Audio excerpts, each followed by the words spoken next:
Hanya mereka yang punya iman dan Islam yang tetap akan bertahan betapapun dahsyat gelombang fitnah akhir zaman. Yakin? Allahu Akbar. Maka pertahankan iman Islam kita. Akan kita buktikan ideologi mana yang akan tetap bertahan di akhir zaman nanti. Ya, kita perhatikan, kita lihat. Makin kuat mereka muncul dan menekan kita, makin dekat Islam dengan kemenangan. Betul? Makin dekat Islam dengan kemenangan. Yakin tidak Islam sebentar lagi menang?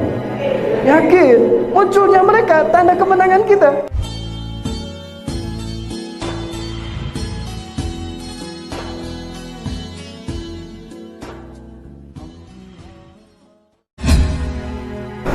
Bapak Ibu yang berhormat subhanahu wa ta'ala, saya tidak mengkhususkan bicara tentang akhir zaman sebetulnya, tentang fitnah-fitnah dajjal.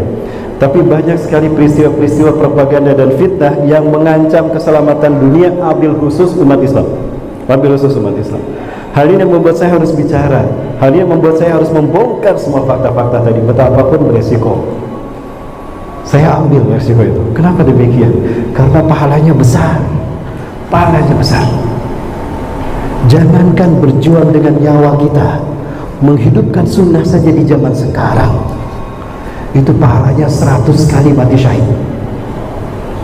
100 kali pahala mati syahid. Ya, menghidupkan sunnah Rasul 100 kali mati syahid. Jangankan 100 kali mati syahid, 1 kali mati syahid saja Bapak Ibu. Orang yang mati syahid, yang pertama kata Rasulullah, sebelum peluru menusuk tubuhnya, sebelum pedang menyambar lehernya, Allah cabut nyawanya terlebih dahulu. Fala ya'lamu bi'alamil maut illa kadamtin maut, maka dia tidak akan merasakan sakitnya kematian melainkan seperti digigit semut. Orang yang mati syahid, matinya seperti digigit semut. Tidak percaya, silakan buktikan. Kalau sudah terbukti, kasih tahu saya. Ustaz, betul Ustaz. Terima kasih Ustaz sudah meyakinkan saya. Saya mati syahid Ustaz. Saya tidak sakit dengan kematian saya. Saya seperti digigit semut. Itu WA-nya yang pernah saya terima dari alam barzah. Ada kirim WA dari alam barzah. Bapak Ibu, itu yang pertama. Yang kedua, Allah haramkan tanah menghancurkan tubuh orang yang mati syahid. 3 guru kami meninggal ketika tragedi Sampit di Kalimantan, Bapak Ibu sekalian. 18 hari dimakamkan. Situasi sudah aman, pihak keluarga meminta agar dipindahkan makamnya ke makam keluarga. 18 hari dimakamkan. Digali kembali, darahnya masih merah, tubuhnya masih segar.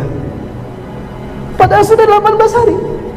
Allah, ini bukti Allah haramkan tanah menghancurkan tubuh orang yang mati syahid. Yang ketiga, orang yang mati syahid akan dibebaskan dari persoalan alam barzah, fitnah kubur. Allah selamatkan dia dari fitnah kubur. Sebetulnya fitnah kubur Bapak Ibu. Nah, Allah berjanjikan orang yang mati syahid akan terbebas dari fitnah seperti itu. Ya. Kemudian yang keempat, orang yang mati syahid akan mendapatkan mahkota kemuliaan yang sangat diinginkan oleh para nabi dan para ahli ibadah. Tajul waqar, mahkota kemuliaan yang disematkan oleh makhluk terbaik yang Allah ciptakan di surga. Kemudian orang yang mati syahid yang kelima keutamaannya, dia akan berhak memberikan syafaat kepada 70 keluarganya. Ini nama-nama keluarga Anda. Silakan, siapa yang ingin Anda bebaskan dari api neraka, dia dimasukkan ke dalam surga bersama Anda. Silakan disebutkan satu-satu. Siapa yang tidak senang nanti kita berkumpul lagi di surga? Nah, orang yang mati syahid. Keutamaan yang keenam, Allah akan nikahkan para orang yang mati syahid dengan 73 bidadari. Masya Allah. Kalau saya cerita bidadari, habis waktu kita. Ya, jangankan bidadari surga, bidadari rumah saja habis cerita saya. Jamaah masih ada? Lanjut Bapak Ibu. Ya, Bapak Ibu yang berjaya subhanahu wa ta'ala. Nah, itu tadi keutamaan satu mati syahid. Nah, yang menghidupkan sunnah di zaman penuh dengan fitnah itu 100 kali dari semua itu. 100 kali Bapak Ibu. Kebayang tidak kalau tadi dapat memberikan 70 syafaat kepada 70 keluarganya, satu kali mati syahid kali 100, 7.000. 7 turunan, satu kampung kita syafaati. Allahu Akbar.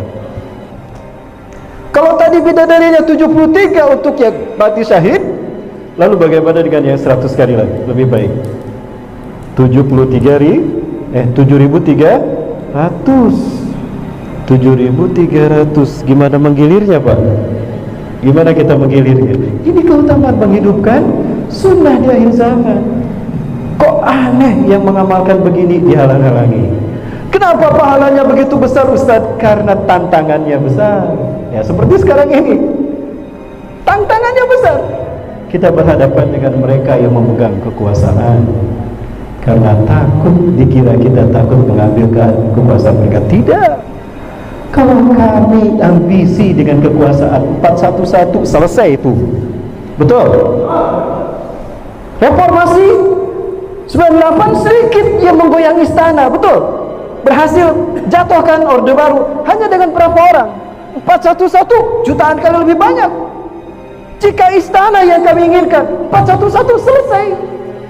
Tapi bukan itu yang kami inginkan. Keadilan dan supremasi hukum yang ingin kami lihat dari penegak hukum di negara kita. Allahu Akbar. Itu saja, adil. Silakan kalian itu berkuasa, berkuasalah dengan benar, memimpinlah dengan benar. Bapak Ibu yang mata subhanahu wa ta'ala, mohon maaf jadi banyak curhatnya ini saya. Ustaz, mohon maaf karena saya yakin di sini para pejuang semua ini. Bapak Ibu yang mata subhanahu wa ta'ala, tadi sempat saya sampaikan, Ustaz, apakah ada hubungannya bencana dengan masjid? Ada, jangan dikira tidak ada. Bahkan jika Masjidil Haram kosong dari ibadah haji dan umrah, saya tidak bisa membayangkan seperti apa kemurkaan yang akan Allah simpahkan. Apapun yang dicapai manusia dalam hidupnya, kecanggihan teknologi, kehebatan infrastruktur, didukung dengan dana triliunan rupiah, betapapun sebagiannya minjem, itu hanya ibarat gunung es yang tinggi menjulang ke langit, hancur roboh mencair oleh terik panas sinar matahari. Hanya mereka yang punya iman dan Islam yang tetap akan bertahan betapapun dahsyat gelombang fitnah akhir zaman. Yakin? Allahu Akbar. Maka pertahankan iman Islam kita. Akan kita buktikan ideologi mana yang akan tetap bertahan di akhir zaman nanti. Ya, kita perhatikan, kita lihat dulu. Makin kuat mereka muncul dan menekan kita, makin dekat Islam dengan kemenangan. Betul? Makin dekat Islam dengan kemenangan. Yakin tidak Islam sebentar lagi menang? Yakin. Munculnya mereka tanda kemenangan kita.